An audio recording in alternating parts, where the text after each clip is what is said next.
시장 클로즈업 시간입니다. 오늘 다뤄볼 글로벌 이벤트 이야기가 너무나 많습니다. 그렇기 때문에 이분과 빠르게 인사 나눠보도록 할게요. GFM 투자연구소 이진우 소장님 모셨습니다. 소장님 어서 오세요. 안녕하세요. 네. 일단 어제 이야기부터 먼저 가볼게요. 이 중국 개혁개방 40주년 기념식에서 시진핑 주석이 약 86분간의 연설을 했습니다. 네. 미중 무역 분쟁 이슈나 혹은 내년도 경제에 대한 이야기 이런 걸 좀 나올 줄 알고 다들 엄청 집중을 했었는데 집중했죠. 막상 항복도 항전도 없었다. 경제 이슈도 조금 뒤로 미룬 것 같았다. 이런 평가가 나옵니다. 어떻게 판단하시는지 그리고 서방 국가나 또 중국에서는 어떤 이야기가 나오고 있는지 좀 전해주시죠. 네. 어제 사실 그거였죠. 꽤나 이제 주목을 받았었죠. 맞아요. 시진핑 주석의 연설이 지금 이제 90일간의 휴전에 돌입한 미중 무역 전쟁 이 와중에 그러면 과연 얼마나 개혁 개방 40주년이니까 좀 더 개혁 개방과 관련해서 전향적인 어떤 발언이 나오지 않을까 그게 이제 관심이었는데요. 그래요. 민영이 그 말씀하신 그게 정확하네요. 항복도 아니었고 항전도 아니었어요. 네. 우선 미국 언론의 시각을 한번 볼까요? CNBC나 블룸버그 같은 이 시장 쪽에서는 일단 이렇게 얘기합니다. 자, CNBC 헤드라인 보시죠. Stay the course. 그러니까 지금까지의 노선을 갖다가 그대로 지켜나간다 하는 얘기입니다. 여기에 대한 좀 더 해석은 이따 한번 살펴보시죠. 똑같은 제목을 다네요. 블룸버그하고 같이. 아무도 우리한테 개혁과 관련해서 이래라 저래라 할 수 없다. 그 얘기입니다. 그다음에 블룸버그 똑같은 얘기였죠. 네. Defiant Sea. 시진핑을 갖다가 약간 반항적인 이렇게 형용사를 갖다 붙였습니다. No one can dictate reforms to China. 누구도 중국 보고 개혁을 이런 식으로 저런 식으로 하라 안 했고 뉴욕타임스가 핵심을 찔렀네요. 중국의 지도자가 Party must control all task입니다. 이게 어떻게 보면 어제 시진핑 주석의 중국 인민들을 향한 그리고 세계를 향한 메시지의 본질이었는데요. 여기서 말하는 파티는 공산당입니다. 즉 공산당이 모든 분야에 있어서 컨트롤하고 나가야 된다 이 얘기입니다. 지금 이 부분은 또 중요해요. 자, 그다음에 중국에서는 인민일보 왼쪽인데요. 인민일보나 이 환구시보 할 것 없이 일단 지면이 환합니다. 중국 언론들은 스스로들 자존심 세우는 기회로 삼은 것 같아요. 인민은행이 이렇게 평론합니다. 당의 마음과 민의를 울리고 위대한 각성을 줬다. 이 사회주의 중국은 충분히 혁명과 보완할 수 있는 능력이 있다는 것을 보여줬다. 100명의 개혁개방 유공자를 주석단에 배치했다. 인재를 중시한다는 것도 보여줬다. 지금 마윤 회장 보이죠? 옆에 여기가 텐센트 그룹의 회장입니다. 그런 식이고 이렇게 유공자들 시상하는 모습인데 이렇게 말씀드릴게요. 자, 1978년에 등소평, 우리가 등쇼핑, 등소평이라고 하는 게 편하죠, 우리가. 그 시대에는 한자 발음 그대로 읽었는데 등소평의 유후는 그거였습니다. 도광양해. 실사구시라고 해서 개혁 개방 그래야만이 이 10몇 억에 달하는 중국 인민들이 살아난다 하는 차원이었고요. 그렇게 해서 개혁 개방 어떻게 보면 오늘날의 중국을 갖다가 등소평이 이끌어왔다고 볼 수 있죠. 네. 근데 그 도광양해는 뭐였는가 하면은 쉽게 표현하면은 앞으로 한 100년 동안은 나 죽었어 하고 지내란 얘기입니다. 그러니 미국이나 이렇게 좀 더 강한 나라들이 중국으로 인해서 뭔가 위협을 느낄 정도로 나대지 말라는 얘기입니다. 그래서 숙인 자세로 힘을 키워나가라 하는 그런 얘기였죠. 거기에 비해서 이제 시진핑 주석은 벌써 이제 집권 한 7년 차에 접어드나요? 네. 7년 됐나요? 6년 됐는데 그 처음에 주석이 되고 나서 했던 얘기가 결국은 뭐였는가 하면은 메시지는 그거였습니다. 소련 망하는 거 보니까 개혁 개방하고 그다음에 이 사상이 이념이 잘못되면은 그냥 소련이라고 하는 그것이 과거의 그 소비에트 연방의 그 역사나 어떤 가치가 모두가 부정되더라. 그런 얘기는 뭐냐 하면은 그때나 이번 어제 연설에서 당이 모든 걸 해나가야 된다 하는 얘기는 개혁 개방한다고 해서 우리가 자본주의화 된다고 생각하지 말라는 얘기입니다.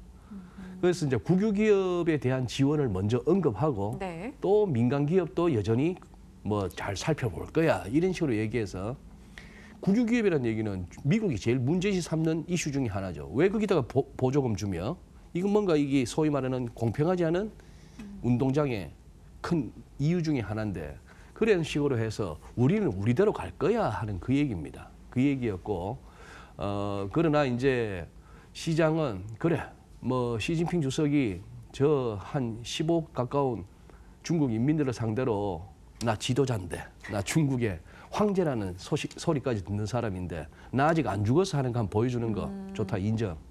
그렇게 하는데 앞으로 개혁 개방을 자기식으로 자기대 방식으로 사회주의 방식으로 해나가겠다고 하지만 그래서 조금은 시간을 봐줄 겁니다.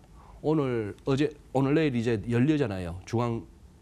중앙경제공작회의. 네. 거기서 그럼 좀 더 구체적인 개혁 개방 조치가 나오느냐 금융시장 좀 열어주느냐 하는 그런 부분을 보긴 보겠습니다만 어제 시 주석의 그걸 보고서 저의 제1감은 이거 미중 간 갈등 내지 미중 무역 전쟁 90일 휴전 끝난다고 해서 쉽게 끝날 문제는 아니겠다 하는 생각을 갖게 됐습니다. 네. 사실 뭐 지도자가 지지를 받으려면 그 나라 경제가 우선 뒤따라줘야 네. 되는 거 아니겠습니까? 네. 요즘 중국 경제에 대한 우려가 상당합니다. 뭐 상당하죠. 말씀 주셨다시피 중앙경제공작회의 중국 경제 한 해 운영 방향이 좀 나올 텐데 최근에 지표 부진 소식도 전달되면서 중국 경제 우려가 많습니다. 일부 뭐 골드만이나 OECD에서는 6.2% 내년도 성장률 전망하고요. UBS에서는 5.5%까지 성장률 전망을 낮췄다는 소식도 들리고 있습니다. 중국 국가통계국에서는 PMI 지표 지금 짙게 내지 마 이렇게 했는데 이게 숨긴다는 게 사실 안 좋으니까 숨기는 거 아니냐 이렇게 또 걱정을 하더라고요. 네. 그게 중국 경제 성장률에 대해서 이런저런 갑론을박이 이어진다는 것만 해도 제가 봐서는 이거 엄청난 변화예요. 이것이 개혁 개방 차원에서 꽤나 개혁 개방되고 있네요. 네. 이영애 그 어느 정도인가 말씀드려 볼까요? 중국 이코노미스트들 중국 경제 성장률 발표 앞두고 전망치 다들 똑같은 얘기를 하고 너무 쉽다 그래요. 리커창 총리가 몇 달 전에 연초에 제시했던 숫자 불러주면 그대로 나옵니다. 뭐 한참 바오팔 해갖고 8% 성장 지킨다고 할 때는 8% 했을 때는 이코노미스트 전부 8% 하면 8% 딱 발표돼요. 6.5% 나왔어요. 그게 중국 지표입니다. 중국 지표인데 이제 거기에 대해서 이런저런 얘기가 나온다는 것만 해도 큰 변화예요. 발전이네요. 네. 그리고 중국 전문가분들한테 들은 얘기인데 참 제가 배를 잡고 웃었습니다. 중국 내 학자들입니다. 중국 내 대학에서 이렇게 가르치는 네. 학자들 가운데에 그런 얘기가 나오고 그런 사람들이 붙잡혀가지 않는 것만 해도 개혁 개방 많이 됐어요. 뭐냐? 해외 IB들이 자기들 모델에 집어넣어서 중국 경제 성장률 뽑아보면은 6.5가 6% 내지는 5% 후반대로 가느냐 이런 차원이 아니고 네. 어떤 IB는 1.5% 나오는데 어떤 데는 작년에 마이너스 성장했는 것 같은데 이런 수치도 나온다는 얘기예요. 그래서 아마 조금은 낮출 겁니다. 낮춰서 이렇게 제시는 하겠습니다만 그거 갖고 얘기할 건 아니죠. 문제는 이제 시장입니다. 네. 지금 이거 보시면 상하이 지수예요. 어제는 뭐 그 전날 뉴욕이 워낙 빠진 데다가 시 주석의 발언이 시장 측면에서는 새로울 건 없다 싶어가지고 자 연초 고점 대비 1월 말 1월 29일 이 무렵 대비 한 28% 빠졌습니다. 지금은 이제 사실 뭐 지금 여기서 뭘 하겠습니까 이제 며칠 안 남으면 이제 연말인데 그런데 이제 큰 그림을 보시죠. 상하이 지수 한눈에 보이시죠? 이거 지켜야 되는 겁니다. 이 선 깨지면 좀 아파요. 네. 금융위기 당시에 한 1,700포인트까지 갔었고 그 이후에는 2,000포인트 근방에서는 잘 안 밀립니다. 지금 그러니 이게 지금 2,500 어라운드인데 여기서 더 밀리면 500도 가능하냐? 2,500에서 500은 20%예요. 추가. 그러니 이 선은 무조건 지켜줘야 되는 겁니다. 그런 상황이고 심천은 약간 그림이 다르죠. 지금 상하이는 금융위기 당시에 이렇게 버블장으로 갔다가 다 토해냈고 네. 그 이후에 2015년 그 무렵 2016년 넘어올 때 그때는 이만큼은 아니었다가 이렇게 무너졌는데 심천은 보시다시피 금융위기 당시 이 정도였지만 이때 이제 시장이 불붙었던 거죠. 그러다가 이렇게 했는데 자, 여기도 똑같습니다. 이 선을 갖다가 지금 지지선 삼아서 약간 버티고 있는 중이죠. 이 선이 깨지면 안 되는 겁니다. 문제는 내년에 가면 이 선이 조금씩 올라가니까 어떡하나 올려야 되는 거죠. 홍콩 한번 볼까요? 홍콩 항생지수가 이런 상황입니다. 아직 약간 여유가 있습니다. 이쯤 온다? 그 얘기는 트럼프 랠리 다 까먹겠다는 얘기인데 여기 한번 주목해 보시죠. 97년, 98년 우리 아시아 외환위기, 우리는 IMF 외환위기 맞을 때입니다. 이때 보면은 그 당시 기사들 이렇게 나오는데요. 이때는 97년 10월을 의미합니다. 뭐 아시아 한파, 세계 증시 강타, 홍콩 시장 붕괴가 결정타 한 30분 넘게 찾았는데 그때 제가 일간지 일면에 대문짝만하게 나왔던 홍콩의 노 부부가 입 쩍 벌리고 그 주식 시세만 쳐다보는 그 아주 유명한 사진이 있어요. 97년에. 그걸 갖다 지금 못 찾아서 그냥 이것만 가져왔습니다만 지금 보면은 이때 이거는 엄청난 거였습니다. 지금 보니까 하도 이렇게 많이 올라와서 그런 상황이지. 자, 이런 상황이니까 그래서 홍콩은 여전히 어떻게 보면은 그겁니다. 일종의 리트머스 시험지 같은 거예요. 그런 상황이라서 계속 봐줘야 되는 그런 국면이죠. 홍콩 증시 계속해서 관찰할 필요가 좀 있어 보입니다. 어떻게 저 그래프를 또 찾으셨나라고 보면서 저는 또 그 생각을 하기도 했어요. 네. 위안화 환율도 좀 살펴볼까요? 네. 위안화 뭐 생각보다는 좀 안정을 찾고 있다 뭐 이렇게 얘기가 나오긴 하는데요. 분위기 좀 봐주실까요? 네. 위안화나 중국 상하이 증시나 지금은 연말장 특유의 그리고 지금 어쨌거나 당국의 심기를 건드리지 않겠다는 시장 흐름입니다. 일간 차트 보시면 이런 상황이죠. 계속해서 이 6.9를 올라서면 약간 위험 레벨이고 7위안을 갖다가 넘어서지 않게끔 하겠다고 중국 당국자들이 계속 얘기를 하고 있는 상황이에요. 이 상황입니다. 그래서 모르겠습니다. 지금 이제 해박 끼고 나서 방향 아마 잡을 것 같아요. 그래도 이제 일감으로는 당장 오늘 밤 내일 새벽에 확인되는 FOMC 영향도 물론 받을 거고 달러가 글로벌리 약세로 반전해 준다면은 아까 그 차트는 흘러내릴 겁니다. 흘러내리는 상황이 될 것이고 FOMC 이후에 달러가 강으로 간다면은 저 7위안을 막기 위해서는 또 중국 당국이 또 돈 좀 써야 될 것 같아요. 알겠습니다. 이제는 뉴욕 이야기 나눠볼까요? 뉴욕 증시요. 요즘 그러잖아요. 뉴욕 증시보다 요 며칠 우리가 조금 더 나은 것 같다. 우리가 좀 낫네요. 네, 네. 그런 얘기가 나오더니 과연 뉴욕 증시가 어쩌다 이렇게 됐나 이런 생각도 드는데요. 주요 지수가 전저점을 다 깨고 내려간 상황입니다. 네. 미국 증시 좀 진단을 해주신다면요? 네. 일단 시장 상황을 시각적으로 한번 살펴보시죠. 네. 우리 뭐 시청자 여러분께서 아침에 눈 뜨면 이거부터 하시겠지만 일단 다우지수 보시죠. 다우지수 여기서 한 번, 두 번, 세 번 받쳐주나 했는데 결국 깨졌죠. 네. 깨지는 상황. 그다음에 위클리를 한번 살펴보겠습니다. 여기서 지금 피보나치는 언제 펼쳤느냐. 2016년 2월 11일. 아마 방송 중에 제가 나오는 콘에서 여러 번 들으셨던 날짜일 거예요. 2016년 2월 11일.